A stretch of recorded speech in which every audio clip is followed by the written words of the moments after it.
오늘 함께 살펴볼 주제의 성경절은요, 요한복음 20장 말씀인데요. 함께 펴주시기 바랍니다. 요한복음 20장. 제가 1절, 6절, 7절 봉독해 드리겠습니다.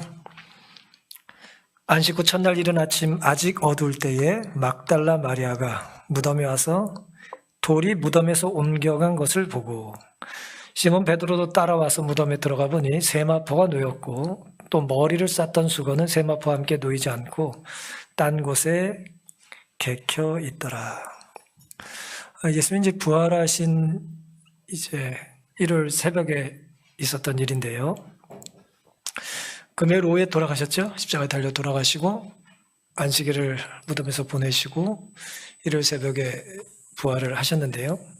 예수님이 부활하신 것을 처음 목격한 상황을 지금 기록해 놓은 것입니다. 처음 목격한 사람이 이제 막달라 마리아와 이제 몇 명의 여인들인데요. 마가복음 15장에는 40절에 이렇게 기록해 놨습니다. 이 여인들이 어떤 사람인지를 멀리서 바라보는 여자들도 있는데 그 중에 막달라 마리아와 또 작은 야고보와 요새의 어머니 마리아와 또 살로메가 있었으니 41절 이들은 예수께서 갈릴리에 계실 때에 쫓아 섬기던 자요 그랬습니다. 예수님 십자가에 달려 돌아가실 때 마지막에 예수님의 곁을 지켰던 이제 여인들의 이제 이름이 나열되어 있는데요. 십자가에 달려 돌아가실 때만 함께 했던 것이 아니고 이미 갈릴리에 이제 말씀을 증거하실 때 그때부터 이제 쫓아다녔다 그런 얘기죠. 그리고 마태복음 27장 61절에는 거기 막달라 마리아와 다른 마리아가 무덤을 향하여 앉았다는 기록이 있습니다. 무슨 말씀이냐면은 예수님을 이제 공생애 중에 쫓기 시작해서 어디까지 같이 갔다고요? 십자가까지 같이 갔고요.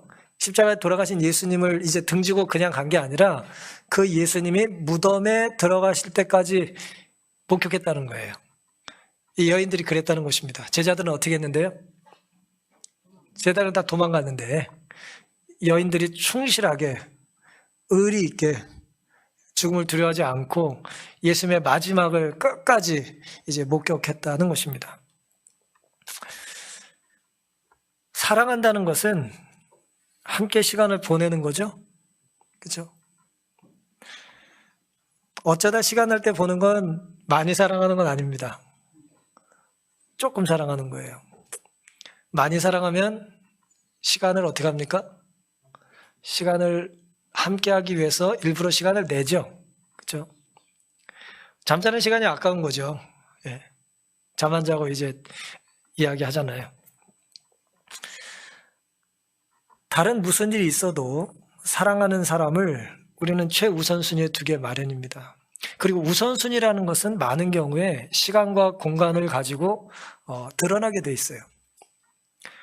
정말 좋아하는 사람이랑은 많은 시간을 많은 곳에서 함께 보내게 됩니다.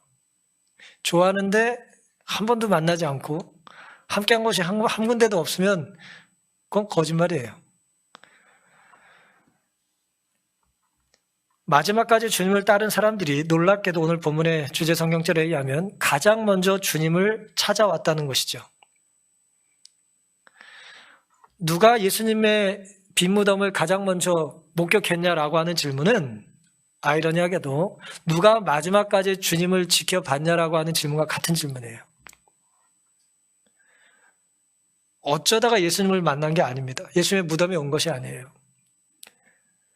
신앙도 실력 같은 것입니다. 성적 같은 거예요. 어쩌다 잘할 수는 없어요. 사람은 어쩌다 못할 수는 있어요. 실력이란 건 그런 것 아닙니까? 영적인 하나님과의 관계도 마찬가지라고 생각해요. 우리가 성전에 가는 게 즐겁고 예배드리는 거 기쁘고 찬양하는 게 행복해야 되는 거죠. 물론 어쩌다 그럴 수 있어요. 그런데 그것이 개선되고 이제 변화돼야 합니다. 그렇지 않다면 우리는 신앙인이 아닌 것이죠. 성숙한 신앙인이 아닌 것입니다. 오늘은 예수님의 부활을 목격했던 이제 여인들과 또 사도들과 또 부활 직후에 예수님께서 무덤에서 보여주셨던 특별한 장면을 좀 몇 가지로 나눠서 함께 영적인 교훈을 살펴보려고 하는데요. 제목은 주부에 있는 것처럼 개켜진 수건이라고 한번 정해봤습니다. 개켜진 수건이요. 먼저 본문의 첫 번째 교훈은 주님의 무덤에 처음으로 찾아온 여인들의 모습인데요. 이들의 삶의 방향이 매우 아름답습니다. 삶의 방향이 이제 예수님께로 향하고 있는 사람들인데요. 뜨거운 믿음을 소유하고 있었고 그들은 아주 이론적으로는 성숙하지 않을 수는 있지만 심적으로는 매우 뜨거운 열성의 소유자들이에요. 마가복음 16장 2절부터 보시면요. 안식 후 첫날 매우 일찍이 해 돋은 때에, 그러니까 해 돋기 전에 대한 상황을 묘사하는 거예요. 그 무덤으로 가며 서로 말하되 누가 우리를 위하여 무덤 문에서 돌을 굴려주리요 하더니 눈을 들어본즉 돌이 벌써 굴러졌으니 그 돌이 심히 크더라. 약간의 시간을 이제 짧게 정리한 내용입니다. 해 뜨기 전에 아주 미명에 이제 출발을 했어요. 향품을 들고 출발했다 그랬어요. 마가복음 16장 1절에는 향품을 들고 갔다 그랬는데 예수님이 무덤에 들어간 걸 여인들이 마지막에 목격했잖아요. 금요일에. 그러니까 어디 예수님이 계신지를 알아요. 그러니까 이제 안식일 해가 지고 나서 이 사람들이 향품을 준비해가지고 이제 그 다음날 새벽에 이제 어쨌든 무덤으로 가려고 한 거예요. 빈무덤에 예수님이 계시다는 걸 알기 때문에 간 거죠. 빈무덤이 아닙니다. 말이 잘못 나왔네요. 무덤에 예수님이 계신 걸 알고 이제 돌아가신 예수님을 이제 어쨌든 만날 수도 없지만 간 거예요. 가면서 이런 얘기를 하잖아요. 누가 우리를 위해서 무덤 문에서 돌을 굴려주리요. 무덤 문이 닫힌 걸 알기 때문에 어차피 예수님 만날 수 있어요, 없어요? 어차피 예수님 못 만나요. 그런데 일단 뭐예요?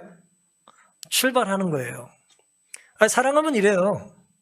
사랑하면 대책이 다 준비되기 전에 그냥 일단 추진하면서 대책을 마련해요. 그런 경향이 있는 것이죠. 이론보다는 이제 행동을 앞서는 그런 사람들이죠. 어떻게 보면 신중하지 못할 수는 있지만 하나님 보시기에는 매우 아름다운 모습일 수 있습니다. 그런데 이제 막혔을 거라고 생각하고 갔는데 무덤이 어떻게 됐어요? 이미 열려 있습니다. 우리 인생도 우리의 신앙도 비슷할지 모르겠어요. 우리가 무엇인가 열심히 하지만 또 안 될지도 모른다는 두려움이 있지만 우리가 행동으로 옮겼을 때 그 결과가 우리의 생각과 다른 혹은 우리 생각보다 훨씬 크게 하나님께서 우리에게 축복해 주실 때가 있는 것입니다. 이것은 예수님이 계신 곳을 향한 삶의 방향이 이제 고정된 사람들이 경험할 수 있는 거예요. 마태 28장 2절에는 이 상황을 이제 좀 더 이제 객관적으로 이렇게 기술해 놨습니다. 마태는 큰 지진이 났다 그랬어요. 예수님이 이제 무덤문이 열린 사건을 지진으로 설명했고 무덤으로 가던 여인들이 이제 천사가 내려와 돌을 굴렸다라고 하는 이제 서술을 해뒀습니다. 그리고 그 이후에 이제 여인들이 천사를 만나게 된 것이죠. 그런데 여자들이 출발을 함께 한 것이 아니에요. 시대 소망에 보시면 막달라 마리아가 이제 처음 출발해서 제일 먼저 도착을 했어요. 그리고 무덤문이 열린 것을 이 여인이 처음 발견한 거예요. 그리고 바로 두려워서 제자들에게 가요. 그리고 나머지 여인들이 막달라 마리아가 도착하고 무덤문이 열린 것을 보고 두려워서 간 사이에 여인들이 도착을 했고 그제서야 천사들이 나타나서 여인들과 대화를 해요. 그러니까 막달라 마리아는 천사를 만나지 못하고 갔고 나머지 여인들은 천사와 대화를 한 거예요. 그리고 나중에 이제 막달라 마리아에게 예수님께서 다시 나타나시는 장면이 나타납니다. 마태복음 28장 5절에는 천사가 여자들에게 일러 가로되, 이건 막달라 마리아가 아닌 다른 여인들이에요. 이 사이에 이제 막달라 마리아는 이미 제자들을 만나러 간 사이고요.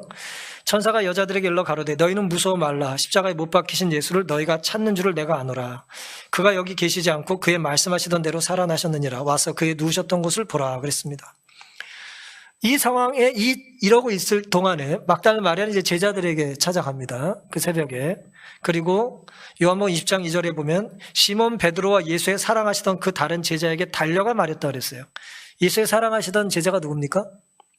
요한이죠, 요한. 요한이 자기 이름을 자랑하고 싶지 않아서 이제 계속해서 요한복음에 자기는 예수님의 사랑받는, 예수님이 사랑하시는 제자라고 자기 이름을 밝히지 않았어요. 그래서 베드로와 요한에게 이제 막달라 마리아가 가게 된 거죠. 3절. 베드로와 그 다른 제자가 나와서 무덤으로 갈새 둘이 같이 다름질 하더니, 요한은 젊은 사람이고 베드로는 조금 나이가 있어요. 둘이 달리기 하면 누가 이길까요? 당연히 젊은 사람이 이기죠. 다른 제자가 베드로보다 더 빨리 달아나 먼저 무덤에 이르렀다 그랬습니다. 이제 본문의 내용을 제가 이제 좀 세세하게 설명을 드린 건데 정리를 하면 이렇습니다. 막달라 마리아가 제자들을 만나기 위하여 달렸어요. 그리고 제자들은 막달라 마리아의 소식을 듣고 다시 또 달렸습니다. 무덤이 비어있다고 하는 걸 확인하는 것은 중요한 일인가요? 중요한 일이에요. 예수님과 관계된 일은 다 중요합니다.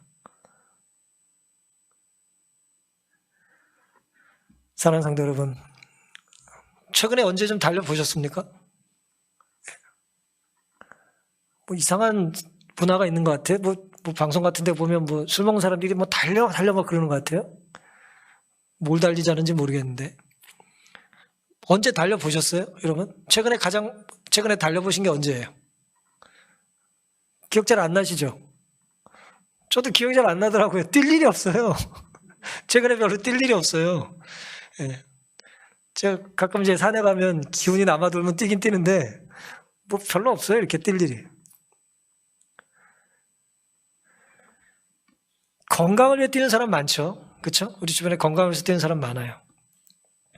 누군가를 만나기 위해 무엇인가를 확인하기 위해서 언제 달려보셨어요? 최근에.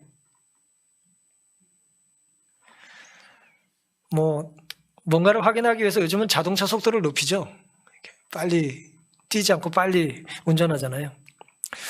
어쨌든 속도는 뭘 나타내냐면, 속도는 공간을 줄이기 위해서 하는 거예요. 공간이라고 하는 것을 시간을 단축하기 위해서 내는 게 속도잖아요. 다시 말씀드리면, 중요한 일, 중요한 사람을 위해서 빨리 거리를 좁히려고 하는 것이 이제 속도를 높이는 것입니다. 혹은 요즘은 또 속도를 낮추기도 하죠. 학교 옆에 갈 때 어때요? 30km 이상 가면 안 돼, 그렇죠? 그건 사랑하는 사람, 또 약한 사람들을 위해서 우리가 속도를 늦추는 것입니다. 이것이 다 사랑에서 나오는 행동이 되는 것이죠. 여인들과 제자들이 비록 예수님이 계시지 않는 빈 무덤이라고 할지라도 열심히 달렸어요. 누구 때문에 달린 거예요? 예수님 때문에 달린 거예요. 중요한 일이 있고 예수님과 관계된 일은 너무나 소중하기 때문에 달린 것입니다. 저도 종종 장을 보러 갑니다만은 제가 장희동 시장 갈 때 달려본 적 한 번도 없어요. 장 보러 가면서 뭘 달려요. 달리지 않고 그냥 가잖아요. 그런 거에 비하면 예배드리고 찬양하고 기도하는 건 중요한 일이죠. 그러니까 우리가 좀 달릴 필요가 있어요. 예배드리기 위해서 좀 달릴 필요가 있습니다. 제 시간에 오기 위해서 달릴 필요가 있어요. 또 어떤 분은 제 시간에 오지 못하면 오는 중에 또 세상이 좋아져가지고 이 온라인에 접속해서 예배 드리시면서 오는 분이 계시다는 소식을 듣고 제가 참 감사하고 행복했습니다. 이번 한 주 예배 빠지지 이미 지났는데 그건 달리는 정신이 아닙니다. 우리도 주님이 기뻐하는 일을 위해서 뛰는 신앙을 하면 참 좋겠어요. 주님이 맡겨주신 일을 감당하는 일에 달리기를 결심해 보시기를 바랍니다. 주님을 중심으로 우리도 거룩한 서두름이 있기를 간절히 바랍니다. 우리가 좀 거룩한 일에 서두를 필요가 있죠? 별 거룩하지 않은 일을 위해서는 서둘지 않아도 괜찮아요. 큰일 난 것 같아도 별 큰일 없어요. 오늘 마리아와 여인들이 혹은 제자들이 물론 어설프잖아요. 제자들 믿음이 부족하고 여인들 엉뚱하고 가도 문이 닫혀 있는 걸 무덤 문이 닫힌 걸 알면서도 출발하면서 어떻게 할까 정리되어 있지 않은 것 같지만 주님 보시기엔 그들의 행동과 열심이 아름다웠을까요? 그건 아름다운 것입니다. 이 거룩한 어떻게 보면 어수선함이죠. 오늘 우리에게도 이런 거룩한 서두름과 좀 부족한 것 같아도 거룩한 어수선함이 우리 가정과 우리 개인의 삶에 이 교회에 있게 되기를 간절히 바랍니다. 근데 이제 그들이 무덤에 도착을 했는데 우리가 이제 무덤과 관계돼서 생각해 볼 것이 하나 있어요. 우리가 재림묘지, 이제 재림교인들이 잠드시면 재림묘지로 저희가 가는데 이 당시에는 이제 이 무덤이 어떻게 예수님께서 가시게 된 걸까요? 예수님 이 무덤에 가실 이유가 뭡니까? 예수님 뭐 상조에 가입하셨었나요? 제자들이 뭐 준비한 건가요? 예수님 이 무덤에 어떻게 가시게 됐습니까? 마태복음 27장에 보시면 57절부터요. 저물었을 때에 아리마대 부자 요셉이라는 사람이 왔으니 그도 예수의 제자라. 빌라도에게 가서 예수의 시체를 달라 하니 이에 빌라도가 내어주라 분부하거늘 요셉이 시체를 가져다가 정한 세마포로 싸서 바위 속에 판 누구의 무덤이요? 자기 새 무덤에 넣어두고 큰 돌을 굴려 무덤 문에 놓고 가니. 이걸 이제 여인들이 봤다 이거예요. 무덤의 주인이 누구예요? 아리마대 사람. 지역 이름인데 정확히 어딘지 몰라요. 하여튼 아리마대라고 하는 출신의 요셉이라는 사람이 예수님의 제자인데 꽤나 유력한 사람이에요. 사내들인 공예인 중에 하나였는데 이 사람이 빌라도에 가서 뭐라 그래요? 시체를 달라고 말해요. 이거 용기 있는 일입니까? 굉장히 용기 있는 일이에요. 자신의 정치적인 생명을 걸고 한 거예요. 정치적인 생명뿐 아니라 진짜 생명을 걸고도 할 만한 위태로운 일 아닙니까? 제자들은 무서워서 도망치고 있는 상황에 이 사람이 가가지고, 유력한 사람이 가가지고 자신의 모든 정치적인 역량이 희생될 수도 있는 상황인데 빌라도에게 과감하게 예수님 시체 달라고 그래요. 그리고 어디에 모셔요? 아무도 모르는 곳에 모셨다가 아니라 자기를 위하여 준비한 무덤으로 모신 거예요. 성경은 니고데모와 더불어 아리마대 사람 요셉은 권력과 재력을 가진 예수님의 제자, 몇 안 되는 제자 중에 대표적인 인물들이라고 기록을 합니다. 누가복음 23장에는요. 공회의원으로 선하고 의로운 요셉이라 하는 사람 그랬어요. 선한데 의롭다 그랬고요. 5절 저희의 결의와 행사에 같아하지 아니한 자라. 그는 유대인의 동네 아리마대 사람이요 하나님의 나라를 기다리는 자더니 그랬습니다. 남들이 이제 이 공예에 유력한 사람들이 예수님을 향하여 이게 반대표를 던질 때 이 사람은 그런 표에 동조하지 않았다는 거예요. 분위기에 휩싸이지 않았다는 거예요. 예수님의 제자였기 때문에 그렇습니다. 52절 빌라도에게 가서 예수의 시체를 달라 하여 이를 내려 세마포로 싸고 아직 사람을 장사한 일이 없는 바위에 판 무덤에 넣어두니. 이 표현은 좀 다르죠. 하지만 내용은 같습니다. 자신을 위하여 준비한 아무도 쓰지 않은 무덤. 근데 이 말씀이 좀 의아한데 이해하기 위해서는 당시 문화에 대한 좀 설명이 필요하겠습니다. 아니 무덤을 누가 씁니까? 네? 요즘 한국은 어때요? 아무도 안 쓴데 파가지고 우리가 들어가는 거잖아요. 근데 당시는 무덤 문화가 좀 달랐어요. 당시는 이제 돌로 되어 있거나 이제 인공으로 돌을 파거나 자연 이제 동굴을 이용해서 이제 무덤을 사용했는데요. 매장지로서의 자연 동굴이나 이제 무덤에 보면은 이제 혼자 뭐 1인용으로 쓸 수도 있겠습니다만은 보통은 힘들게 동굴을 파거나 발견을 하면 이제 뭐 그런 이제 유럽 쪽이나 이제 터키 쪽에 가보신 분들은 좀 아시겠지만은 동굴 하나에 여러 무덤이 있어요. 좌우로 옆을 파가지고 이렇게 시체를 이제 묻어두는 것입니다. 그런 뜻이에요. 아무도 들어가지 않았다는 얘기는 이거는 정말 새 거고 자기를 위하여 특별히 구별했다 그런 의미입니다. 보통 양편 벽을 파고 거기에 이제 시체를 넣고 또 작은 방을 만들어서 유골만 남기기도 하는 것입니다. 그러니 아리마대 사람 요셉은 굉장히 고급스러운 자신만을 위한 무덤을 준비했다는 거예요. 누가 쓰겠다고요? 자기가 쓰겠다고. 자식들한테 고생 안 시키겠다고 이제 자기만을 위하여 특별히 구별한 것을 누굴 위해서 드렸다고요? 예수님을 위해서 드렸다는 것이죠. 물론 예수님께서 요셉의 무덤에 장사된 것은 이미 성경에 예언되어 있습니다. 이사야 53장 9절에 보시면 그는 강포를 행치 아니하였고 그 입에 괴사가 없었으나 그 무덤이 악인과 함께 되었으며 그 묘실이 부자와 함께 되었도다 그랬어요. 그러니까 예수님을 위하여 제자들은 무덤을 마련할 수 없어요. 이 사람은 부자들이 아니잖아요. 그러니까 부자의 헌신이 필요해요. 그것이 이사야에 예언되어 있었어요. 아리마대 사람은 요셉은 이 이사야 53장의 예언을 자기가 성취하고 있는지 없는지 알았는지 모르겠습니다만은 그는 자신의 가장 귀한 것을 부자로서 하나님께 드릴 수 있는 그 자신의 귀한 선물을 주님을 위하여 즐겨 드렸다는 것입니다. 아까 여인들과 제자들이 그들의 삶의 방향이 예수님께로 향했다라고 하는 것이 우리에게 교훈이었다면 이 아리마대 사람 요셉의 교훈은 우리의 소유가 주님을 중심으로 쓰여져야 된다는 것입니다.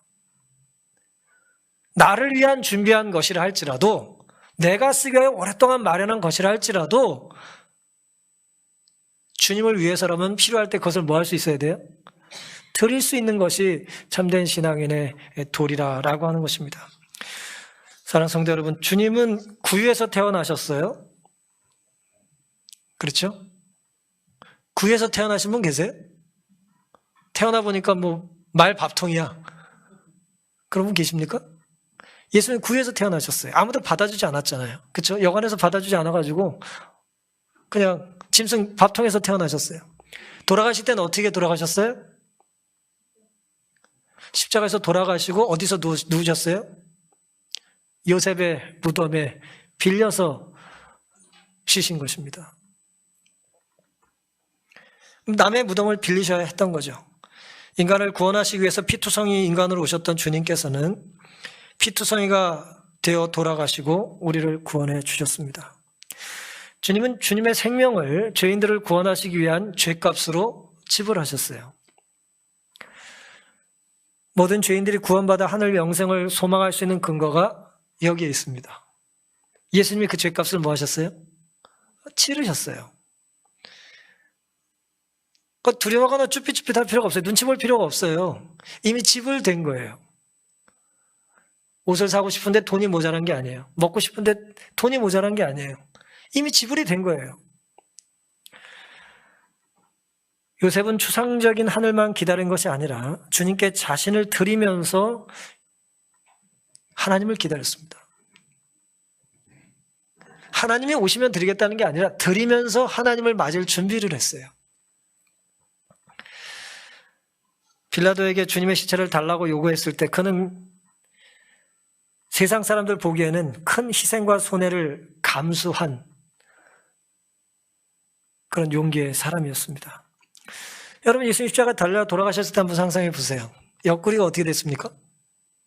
창에 찔렸으니 자국이 크게 나겠죠? 그렇죠?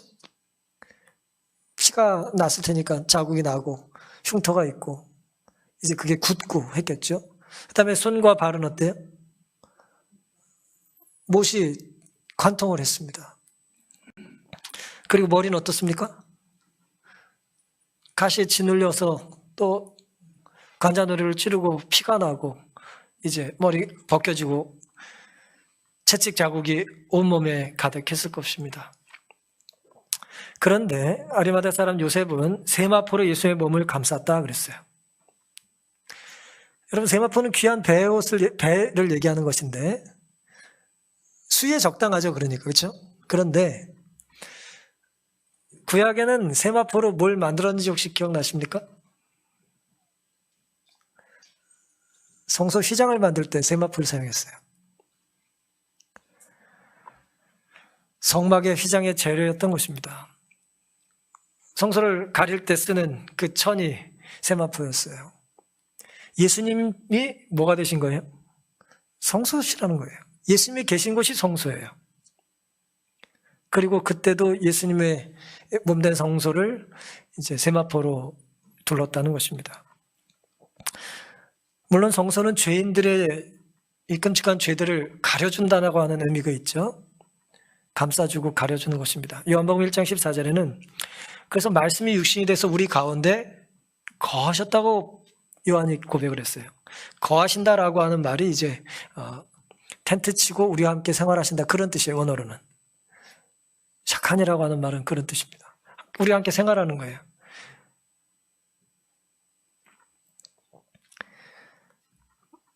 손에 피를 묻힌 채 살아가는 이 죄인 우리들은 예수님의 감싸 주시는 은혜로 구원을 얻습니다. 우리가 죽어야 하지만 주님이 대신 돌아가신 거예요. 요셉은 그것을 깨닫고 주님께 드릴 가장 좋은 것을 주저없이 구별해 드렸습니다. 여러분, 정말 살아가는 사람을 위해서 좋은 것을 구별할 때 드릴 때 주저하면 곤란해요. 그건 좋아하는 게 아니에요. 가장 귀한 것을 드리면서 뭐예요? 뭐 때문에 고민해야 돼요? 이거 안 받아주시면 어떡하나. 그렇게 고민해야 되는 거예요. 내가 이거 드릴 마음은 당연히 있는데 나를 안 받아주시면 어떡하나. 그게 이제 사랑의 선물의 의미이고 가치인 것입니다. 우리는 너무나 당연하게 내가 드리면 받으시는 거지 뭐. 그거 아니에요. 사랑은 그런 것이 아닙니다. 가장 귀한 걸 구별하고도 뭐 하실 수 있어요? 거절하실 수도 있고 내가 거절당할 수 있다라고 하는 위험을 감수하는 거예요. 그게 사랑의 의미입니다. 요셉은 예수님을 위하여 자기가 드릴 수 있는 가장 좋은 것을 주저하지 않고 구별했습니다. 이 말씀은 우리에게 큰 교훈을 주는데요. 우리가 이 땅에 충실하게, 신실하게, 진실하게 살다 보면 삶의 열매가 있습니다. 어떤 사람에겐 명예가, 어떤 사람에겐 돈이, 어떤 사람에겐 어떤 귀한 삶의 작품들이 있을 수 있겠어요. 자기 자신을 위한 노력의 결과일 수 있어요. 요셉처럼 내가 들어갈 곳이다라 생각하고 준비했을 수 있잖아요. 오늘 우리의 어떤 한날의 수고나 일생의 우리의 선택이 주님이 그곳의 주인이 되어도 부끄럽지 않을 만한 수고와 노력이면 얼마나 좋겠습니까? 나 하나 때우기 위하여 대충 해먹는 음식이 아니라 정성껏 음식을 준비했는데 누가 잡수세요? 그날 또 예수님이 오셔서 음식을 드시는 거예요. 그냥 내가 좋아서 하는 찬양이지만 정말 그 찬양을 주님이 직접 들으신다는 거예요. 그러니 우리가 매 순간 신실하게 열심히 정직하게 우리에게 맡겨진 삶에 최선을 다할 필요가 있을까요? 그럴 필요가 있는 것입니다. 예배란 오늘 우리의 삶을 주님께서 바라보시고 받으시겠다는 것이 예배입니다. 그래서 우리의 예배드리는 태도와 자세가 어때야 될까요? 당연히 정성스러워야 되는 것입니다. 우리의 봉사와 섬김이, 우리의 구별과 드림이 주님께 드리기에 합당한 것이 되기를 간절히 바랍니다.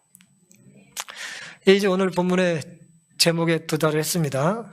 요한복음 20장 6절에 보시면요, 시몬 베드로가 따라와서 무슨 얘기예요? 요한이 먼저 도착했죠, 젊은 친구라.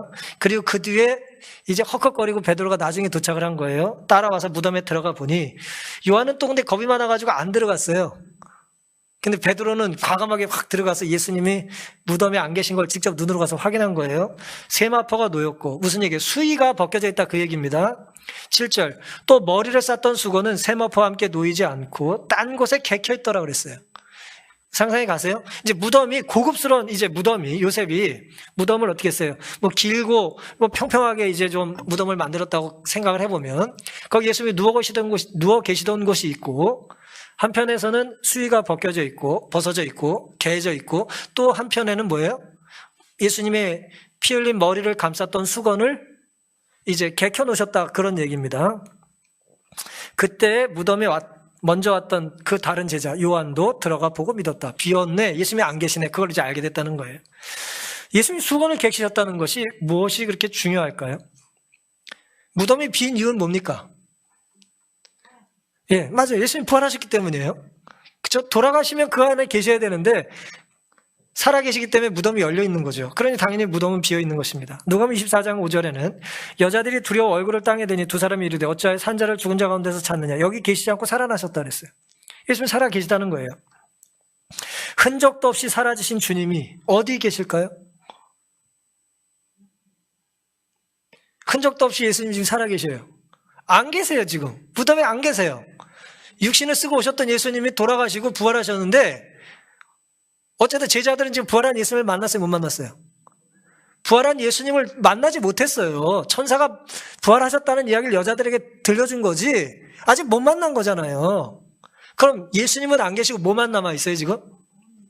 예수님이 부활하셨다는 혹은 여기 계시지 않는다는 흔적만 있는 거예요.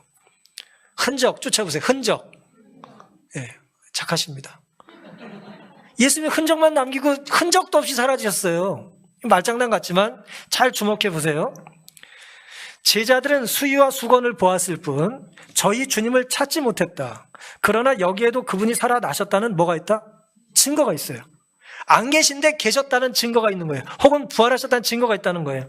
수위는 아무렇게나 버려진 것이 아니요 주의 깊게 개켜 있었고 각각 제자리에 있었다. 수위를 이렇게 개켜 놓으신 분이 누구라고요? 그리스도 자신이었다. 하늘에서 내려온 천사가 돌을 굴려낼 때에 그 다른 천사는 무덤에 들어가 예수님의 몸에서 싼 것들을 풀었다. 천사들이 예수님의 옷을 벗는 일을 도와줬지만 벗은 옷을 개키는 일은 누가 하셨다고요? 예수님이 하셨다는 거예요. 그러나 이것을 각각 개켜서 제자리에 둔 곳은 구주의 손이었다. 별과 원자를 한결같이 인도하시는 그분의 눈에는 중요하지 않은 것이 하나도 없었다. 이게 정말 중요한 말씀입니다. 중요하지 않은 것이 하나도 없었다는 것은 정말 중요한 말씀이에요. 놀라운 말씀입니다. 주님이 부활하셨던 가장 확실한 흔적이 뭐냐 하면은 수위와 수건이 뭐해졌다는 거예요? 개켜져 있었다는 거예요. 이게 지금 여러분은 별 감이 없으실 수 있어요. 이게 왜 그러냐 하면은 여러분이 감이 없는 게 딴 게 아니라 1세기의 많은 사람들은 예수님을 부정하면서 예수님의 시체를 제자들이 훔쳐갔다고 주장한 사람들이 많았어요. 예수님의 시체를 훔쳐가 놓고는 예수님 부활했다고 이제 그런 엉터리 주장을 하는 거라는 믿음이 있었어요. 근데 보세요. 만약에 예수님의 제자들이 지키고 있는데 물론 훔쳐갈 수도 없었지만 그렇잖아요. 로마 군사들이 지키고 있고 막아줬는데 무슨 수로 그걸 옮기겠어요.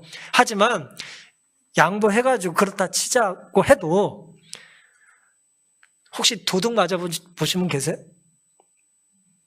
네. 저는 도둑을 4번 맞아봤어요. 근데 장희동 오니까 도둑이 안 오네. 사택에 제가 살면서 도둑 4번 맞아봤습니다. 도둑이 말이에요. 언제 왔을까요? 무슨 밤에 와요. 물론 밤에도 올 수 있지. 밤에 오죠. 예배 드리는 날 밤에. 안식일에. 도둑이 저를 아는 거죠. 저 사람은 언제나 확실히 집에 없다. 그걸 아는 거예요. 그래서 이제 집에 와요. 와서 이제 자기 일을 보고 갈 거 아니에요?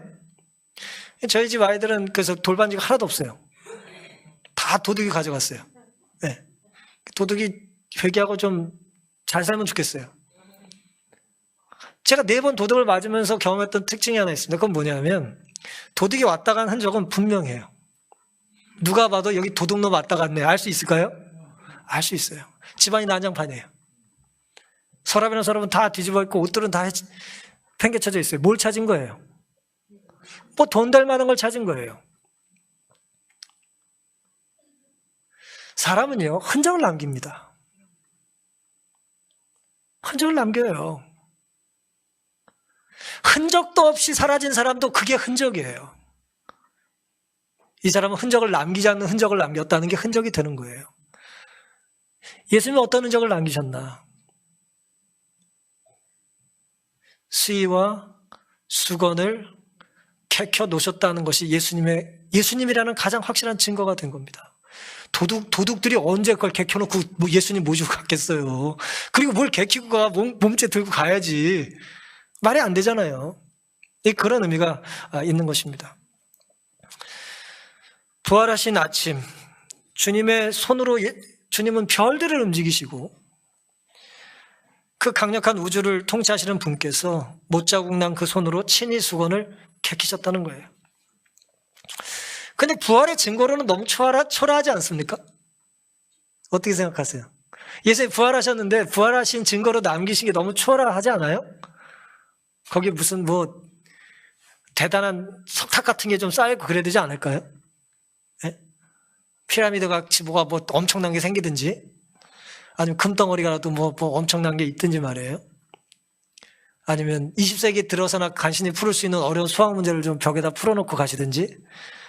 근데 그런 것도 아니고 뭘 해놓고 가셨다고요? 빨래 개놓고 가셨다니까요. 빨래 개놓고. 아마 뭐 요단강 옆에 계셨으면 빨래도 진짜 하셨을 거예요. 그래 널어놓고 가셨을지 모르겠어요. 2박 3일 입고 계셨던 수의와 머리를 감쌌던 수건을 예수님은 개켜 놓으셨습니다. 이 의미가, 이 교훈이 무엇일까요? 소멸의 아름다움이라고 하는 이제 책을 쓴 필립 시몬스라고 하는 사람이 하나 있어요. 저 남자입니다. 오래 살질 못했어요. 44살에 죽었습니다. 2002년도에 죽었는데 이 사람이 죽기 2년 전에 2000년에 책을 한 권 썼습니다. 소멸의 아름다움으로 번역한 책인데요. 원래 제목의 의미는 이제 learning to fall이에요. 그러니까 넘어지는 것 배우기 뭐 그런 뜻입니다. 쓰러지는 것 배우기 뭐 굳이 말하면 이제 낙법 배우기 뭐 그쯤 될지 모르겠습니다. 이 사람이 이제 좋은 에세이를 썼는데 내용 중에 이런 것이 있습니다. 이 사람이 이제 루게릭병에 걸렸어요.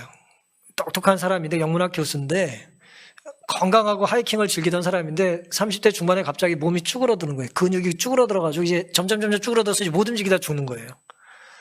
근데 휠체어에 앉아서 이제 이 글을 쓴 건데요. 이 건장한 사람이 갑자기 이제 바보가 되는 거예요. 몸이 말을 듣지 않아서 글도 못 써가지고 구슬로 이 책을 썼어요. 컴퓨터 프로그램을 이용해가지고 말을 하면 컴퓨터가 이제 글을 알아듣게 한 것입니다. 그가 이렇게 썼습니다. 나는 나 자신을 개선하려는 노력을 포기했다. 사실 내 성격은 거의 굳어버렸고 내가 설령 건강하다 해도 다음과 같은 사실들은 솔직히 받아들여야 할 것이다. 내 책상은 늘 어지러져 있을 것이다. 나는 남들이 문법에 어긋나는 말을 하면 앞으로도 계속 짜증이 날 것이다. 영문학 교수니까. 나는 내 딸이 머리 빗는 것을 보기 위해서라면 만사를 다 제쳐놓을 것이다. 나는 아주 바쁜 여름에 틈틈이 짬을 내어 이 머릿말을 썼다. 이제 어느덧 8월 말이다. 밤에는 서늘하고 들판에는 귀뚜라미가 가득하다. 단풍나무에는 벌써 마른 잎이 붉게 타오른다. 충만의 계절, 달콤한 동경의 계절이다. 올해 더욱 달콤하게 느껴지는 것은 이 계절을 다시는 볼 수 없을지도 모르기 때문이다. 이 글을 쓰고 가을을 한 번 더 보고 죽었어요. 그러니까 이게 마지막일지도 모른다는 심정으로 이제 가을의 단풍을 보는 거예요. 나는 병에 걸린 덕분에 나의 행동을 신성한 맥락 안에서 바라보게 되었다. 그래서 이제 어제 했던 일도 오늘은 갑자기 성스러운 행동으로 느껴진다. 수건으로 아이 얼굴을 닦아주는 일도 어제는 다른 일을 시작하기 전에 해치워야 하는 귀찮은 허드렛 일, 앞으로 할 일이 10가지나 쌓여있는데 공연히 손만 번거롭게 하는 일거리였지만 건강할 때는 이것이 귀찮고 허드렛 일이었는데 이제는 몸이 다 망가져가지고 위축되고 정말 아이의 얼굴을 닦아줄 만큼 몸을 움직이지도 못하는 지금 상황에 와서는 아이 얼굴을 닦아주는 것, 이 신비로운 의식에 참여하는 것, 이런 식으로 누군가가 내 삶을 나누고 갖는 것이 얼마나 멋진 기회인가 하는 생각이 든다. 그렇게 썼어요. 사랑하는 성도 여러분, 생명의 경외감을 엿보면요, 생명의 가치를 느끼게 되면 늘 하던 일이 거룩한 일이 됩니다. 늘 하던 일. 제가 종종 말씀드리잖아요. 제 설교가 이게 마지막이라면, 이곳에서 하는 마지막 설교라면, 혹은 이 땅에서는 마지막 설교라는 걸 여러분이 혹시 아신다면, 혹은 제가 안다면, 우리의 예배드리는 예배는 물론 예배가 거룩하지만 보통의 예배가 아니라 성스러운 예배가 되는 거예요. 일상에 우리가 하는 일이 마지막이라면 이건 거룩한 일이 되는 거예요. 숟가락 하나 놓는 건 거룩한 일이 되는 것입니다. 문을 열고 안내하는 일도 거룩한 일이 되는 거예요. 먼저 다가가 손을 내밀고 사과하는 것, 거룩한 일이 되는 거예요. 근데 우리는 시간이 무척 많을 거라고 생각하기 때문에 용서를 뒤로 미루는 것입니다. 내가 아픈 만큼 너도 아파봐, 그러는 거예요. 딸이 머리 믿는 모습을 보기 위해 만사를 제쳐놓는다는 것, 이해가 되십니까? 다시는 그것을 못 볼 수도 있기 때문에 그건 가치가 있는 일이에요.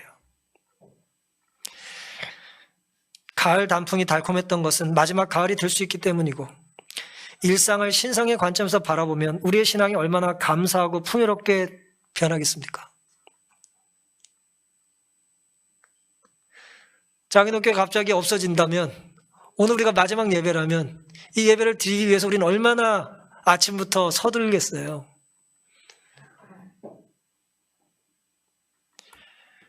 저는 수건을 개키신 주님에게서 필립 시먼스가 언급했던 성스러운 의식을 발견하게 되었습니다.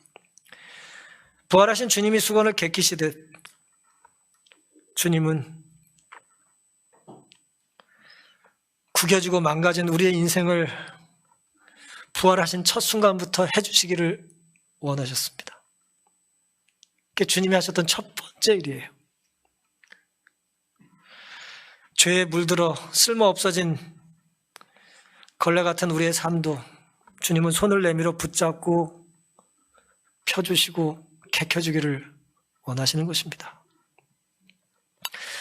우리 스스로 죄의 권세에서 벗어나기는 불가능하다. 우리 마음은 죄에 물들어 있으며 우리 스스로 이를 바꿀 수가 없다. 오직 위로부터 온 새 생명, 곧 우리 안에서 역사하는 능력이 우리를 죄 있는 상태에서 거룩한 상태로 변화시킬 수 있다. 그 힘은 그리스도시다. 그분의 은혜만이 우리의 죽은 영혼에 새 생명을 가져다 줄 수 있고 우리를 하나님과 거룩함으로 이끌 수 있다. 정례계단의 말씀이죠. 말씀을 마치면서 우린 연약한 어설픈 삶을 사는 여인들과 제자 같은 사람들이지만 우리의 열심이 주님께로 향하고 나를 위한 재물이 주님께 드려지고 요셉처럼 내 계획 속에 주님을 모시게 된다면 주님은 우리의 망가진 삶들 그 거룩한 손으로 펴주시기를 원하고 계십니다.